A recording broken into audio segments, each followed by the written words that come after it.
The Miracle of Molly was mentioned in the August 1st, 2005 52 AD magazine. Molly's parents, in the fall of 2000, Denver's Lisa and Jack Nash, genetically engineered a baby in an effort to save their dying little girl. Molly was born with a rare, incurable genetic condition called Fanconi anemia, which rendered her body unable to produce enough blood cells. Molly's best and likely only chance of survival was to find a bone marrow donor. The best bone marrow match is typically with a sibling, but Molly was an only child. According to December 28, 2009, Institute of Justice, every year nearly 3,000 Americans die because they cannot find a matching bone marrow donor, and only 30% of patients who need a bone marrow transplant have a matching donor in their families. For the Nash family, their resources were limited, which caused them to follow the process of a savior sibling. The August 2019 Parents Guide to Cord Blood Foundation states that a savior sibling can provide cord blood that is a match to an older sibling that needs a stem cell transplant. By saying this, a savior sibling is a child who is born to provide an organ, bone marrow, or cell transplant to a sibling that is affected with a fatal disease, created through in vitro fertilization and pre-implantation genetic diagnosis. It is important to understand the process that conveys the creation of a savior sibling, the circumstances in which it is applicable, and the different regulations. The process of developing a genetically engineered baby to save a sibling's life requires two procedures: in vitro fertilization and pre-implantation genetic diagnosis, in order to identify if the embryo donor matches identically with the sibling and it's not affected by any genetic condition, so that can be then implanted. The May 21st, 2019 Very Well family explains how in vitro fertilization, IVF, works. Through this, the woman is given some egg stimulation medicine for taking many eggs as possible, retrieved through a transvaginal ultrasound guide needle, and placing them in a petri dish or flask with specially washed sperm cells. If all goes well, some of the retrieval eggs will become fertilized by the sperm cells and become embryos. One or two of these healthy embryos will be transferred to the woman's uterus.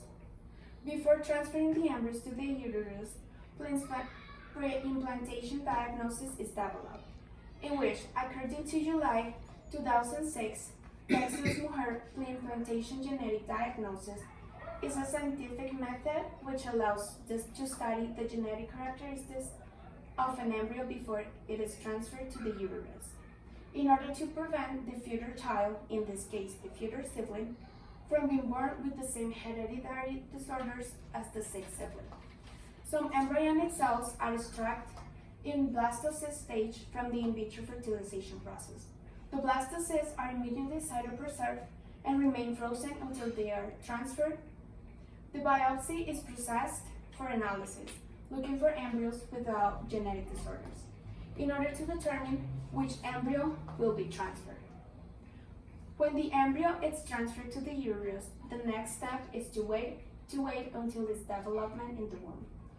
Upon the baby's birth, the umbilical cord is cut so that the doctors can extract and save the cord blood containing stem cells used to cure the sick sibling upon implantation. Now that you have an understanding on how the savior sibling is genetically engineered through in vitro fertilization and pre-implantation genetic diagnosis, I will explain the different cases in which the savior sibling is applicable and its regulation. In this point, I will first discuss in which circumstances is the savior sibling considered and then how this is regulated. In the April 1st, 2018, savior sibling in the United States, ethical conundrums, legal and regulatory void. A savior sibling is considered when a child is suffering from a disease that is serious enough to necessitate intervention, but which can only be treated using transplantation. Most savior siblings have been employed to ameliorate life-threatening conditions, both genetic and otherwise.